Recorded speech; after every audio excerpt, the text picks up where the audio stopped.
새벽 3시까지 장사하고 아침 6시에 일어나서 학교 이런 일도 너무 비일비재했어요. 지금은 이제 결과물이 나오는 걸 보고 있으니까 부모님께서도 그래도 어느 정도 재능이 있구나 그렇게 이제 말씀을 해주시죠. 카메라 보시고 본인 소개 한번 부탁드릴게요. 저는 이제 대구에서 고기당을 운영하고 있는 고기당 사장 표종이라고 합니다. 대표님 되게 어려 보이시는데 혹시 나이가 어떻게 되시는지 여쭤봐도 되나요? 저는 지금 대학교 다니고 있는 23살 학생이고요. 그럼 오늘 학교 갔다 오신 거 아니에요? 네, 지금 학교 갔다가 이제 하교하고 오는 길입니다. 23살에 장사를 해야겠다라고 결심하게 된 계기가 있을 것 같거든요. 제 나이 때는 이제 배달을 많이 먹잖아요. 그렇다 보니까 이제 이런 것들이 보이더라고요. 다른 매장에 고기를 팔고 있는데 홀 매장이랑 전혀 달라요. 비싼 것도 아니고. 근데 중요한 건 내가 장사를 해야 될 동네에는 전혀 본 적이 없는 컨셉인 거예요. 이거다 해서 시작하게 된 게 요 고기당입니다. 일반적으로 이제 사람들이 고기 하면은 조금 가격대가 있고 이제 외식의 느낌이 강하잖아요. 네. 근데 이제 저희 고기당 같은 경우는 고기를 싸게 주자. 결국 고기가 싸게 되니까 고객님들은 결국 볶음밥이나 아니면 뭐 찌개, 된장찌개, 김치찌개 등 더 찾으시니까 여기서도 고객님들이 많이 찾아주시는 것 같아요. 고기당 브랜드 준비하는 데는 전역을 한 지 사실 한 1년 가까이 되어 가는데 네. 준비 과정이 한 6개월 정도 돼요. 여기서 고기 찾는 데만 한 2달은 쓴 것 같아요. 저렴한 고기 같은 경우는 이미지도 그렇지만 잡내가 날 수 있고 그 다음에 딱딱하기도 하고 질기다. 사실 맛없는 고기에 3가지잖아요. 질기고 냄새나고 딱딱하고. 근데 요 부분을 그러면 지워내면 요 부분이 없는 고기를 찾아내면 사실 이거는 전혀 호불호가 없는 고기가 될 수 있는 거거든요. 공급하는 업체가 여러 가지가 있잖아요. 여러 가지 업체에서 나오는 똑같은 종류의 고기도 맛이 달라요. 그렇기 때문에 그걸 하나하나 다 받아서 샘플 해보고 조리법도 다 바꿔가면서 양념도 다 바꿔가면서 먹어보고 결과적으로 방금 제가 말씀드렸던 요 3가지 냄새 나거나 질기거나 딱딱하거나 그런 문제가 없는 친구들을 이제 골라서 저는 이제 여기에 사용을 하게 됐습니다.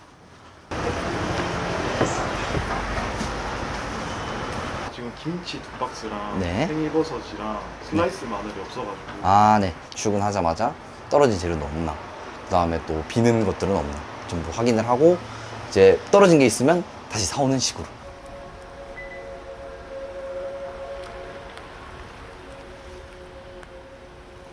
배달 시장이랑 홀 시장을 다르게 보시는 전혀 다른 시장이다 이건. 근데 그게 사실 아니거든요. 그냥 배달 시장은 내 눈앞에 없을 뿐이지 결국 배달 앱이라는 백화점 같은 거죠. 그런 큰 건물에 여러 가지 매장이 모여 있는 거랑 똑같은 개념이거든요. 결국은 그 안에서 사람들이 돌아다니게 되고 관심 있는 품목 매장들을 찾아서 이제 들어가게 되고, 들어가서 내가 먹고 싶은 상품, 이용하고 싶은 것들을 찾아보고 결국 주문으로 이어지는 방식이 결국 이 배달 시장이거든요. 배달 전문으로 창업을 하셨는데 배달 전문으로 하시게 된 이유도 있을 것 같아요. 많은 사장님들도 사실 같은 공감을 하실 건데 홀 장사에 비해서 인테리어 비용이나 이런 비용이 빠지다 보니까 창업 비용이 낮고 결국에는 이거 배달 장사가 괜찮겠구나 하다 보니 이렇게 배달 장사를 하게 됐습니다. 창업 비용이 좀 저렴하다라는 말씀을 해주셨는데 네, 맞습니다. 지금 창업하시는데 얼마나 쓰셨어요? 인테리어도 없고 네. 월세, 그 다음에 보증금, 집기류 제외하면은 새로 시작한다는 생각으로 집기류를 이제 다 구성을 해서 사시게 되면 아무래도 새 거다 보니까 값이 비싼데 그렇게 쳐도 최소한으로 잡아내면 효율적으로 1,000만 원 안으로도 가능합니다. 배달 장사라서 더 신경 써야 되는 부분도 분명히 있을 것 같거든요. 맞습니다. 배달 업체는 위생이 안 좋을 것이다. 나는 집에서 주문을 하고 음식을 기다리면 음식이 오는 방식이니까 이 음식에 사실 어떤 게 들어간지 사실 모르는 거예요.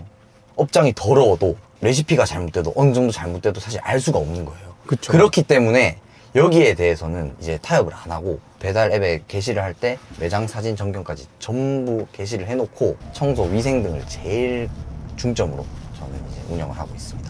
부모님께서 딱 처음 창업한다고 했을 때 부모님의 반응이 궁금한 거예요. 부모님께서도 딱히 뭐 여기 이 일을 한다에 대해서 뭐 반대를 하신다거나 한번 잘해봐라는 입장이시죠. 그렇게 잘 되는 모습들을 보여주고 있을 때 부모님의 반응은 어떠세요? 너무 자랑스러워 하시죠. 처음엔 사실 새벽 3시까지 장사하고 아침 6시에 일어나서 학교 이런 일도 너무 비일비재했어요. 지금은 이제 결과물이 나오는 걸 보고 있으니까 부모님께서도 그래도 어느 정도 재능이 있구나.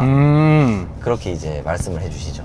사실 고기를 판다 해서 고기만 있는 건 아니잖아요. 그렇다 보니까 김치도 있을 수 있고 반찬류도 있을 수 있고 요것들도 전부 다 이제 직접 가져와서 샘플도 보고 맛도 다 보고 나서 선정을 해서 정해진 데가 다 있어요. 뭐 김치는 어디, 두부는 어디 이런 식으로 정해서 저는 다 공급을 받고 있습니다.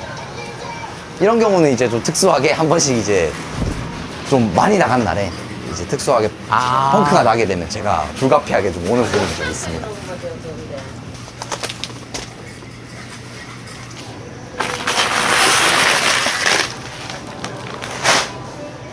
과습 방지턱이 있습니다. 비가 되게 많이 오고 있거든요. 네, 맞습니다.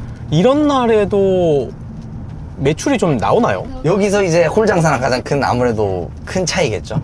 홀 장사는 이제 결국 고객님들이 나와서 음식점을 찾아가야 되는 그런 방식이지만 배달 장사는 아니잖아요. 그냥 비가 오든 눈이 오든 태풍이 오든 그냥 앱으로 딱 주문해 놓으면 얼마 걸리든 일단 내 집 앞으로 오니까 오히려 비가 오게 되면 매출이 더 늘어나는 형태를 보입니다. 그럼 오히려 비가 오는 날이 더 기분이 좋으시겠네요.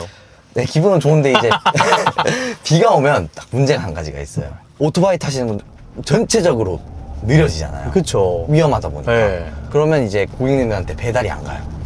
늦어지고 누락되고 배달 사고가 발생하고 이런 네. 일이 비일비재해요. 비 오는 날에는. 그래서 비 오는 날 같은 경우는 바쁘면 제가 직접 배달을 하기도 해요. 하루에 보통 양파 몇 개 정도 써세요? 많이 썰면 한 50개에서 100개는 썰지 않을까요? 그래요? 와. 그럼 이 칼질은 지금 어디서 따로 배우신 거예요? 아니요, 저거는 제가 이제 손도 배워가면서 그렇게 하면서 이제 많이 스스로 좀 터득해낸 게 많아요. 와.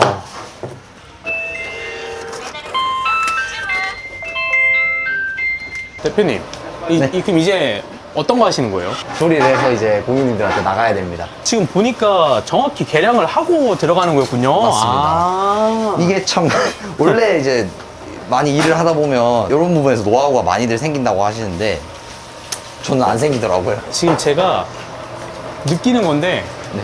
주방이 진짜 깔끔하네요. 이제 음식이 닿게 되는 부분들 그런 부분들은 항상 체크하고 청소를 하도록 그렇게 하고 있습니다. 배달에서 좀 많이 중요하게 보시는 분들이 제 가게를 한번 찾았다가 이 가게 맛있네 하고 또 찾아보는 게 이제 그걸 재주문율이라고 하거든요.